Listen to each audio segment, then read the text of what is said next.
স্থায়ী ব্যবস্থা করতে হবে, গণপ্রতিরোধের স্থায়ী ব্যবস্থা করতে হবে, বাংলাদেশ ক্ষতিগ্রস্তদের পুনর্বাসন দিতে হবে।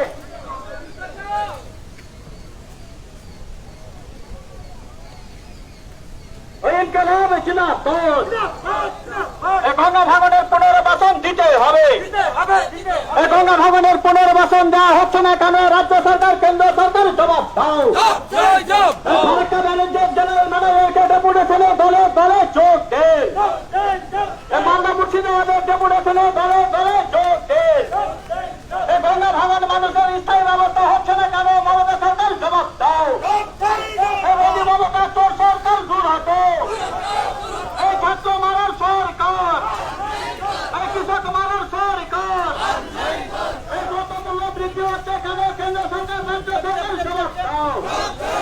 এই চোরেদের সরকার, এই ইনকিলাব জিন্দাবাদ। এই ফারাক্কা ব্যারেজ কর্তৃপক্ষকে জানাই ধিক্কার। এই ফারাক্কা ব্যারেজের জেনারেল ম্যানেজারকে জানাই ধিক্কার।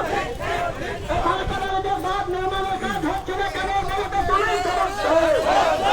এই ফারাক্কা ব্যারেজের জেনারেল বাঁধ নির্মাণ হচ্ছে না কেন? জিএম তুমি জবাব দাও।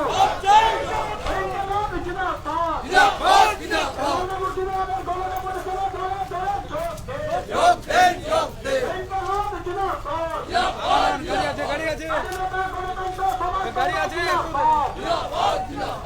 ভাঙনের পুনর্বাসনের ব্যবস্থা করতে হবে।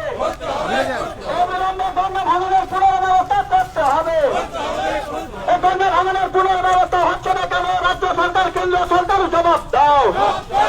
এই ফারাক্কা ব্যারেজের বাঁধ নির্মাণের কাজ হচ্ছে না কেন? মোদী মমতাও জবাব দাও। এই বছরের পর বছর বাঁধ ভেঙে গঙ্গা ভাসীদের সাহায্য করা হচ্ছে না কেন? মোদী মমতাও জবাব দাও। ইনকিলাব জিন্দাবাদ। এই ফারাক্কা জেনারেল ম্যানেজারকে জানাই ধিক্কার। হাজার হাজার পরিবার ক্ষতিগ্রস্ত হচ্ছে, কার শাসন প্রশাসন তুমি জবাব দাও। মালদা মুর্শিদাবাদের হাজার হাজার পরিবার ক্ষতিগ্রস্ত, কার শাসন প্রশাসন তুমি জবাব দাও। ইনকিলাব জিন্দাবাদ। এই গঙ্গা ভাঙনের অবিলম্বে পুনর্বাসন দিতে হবে।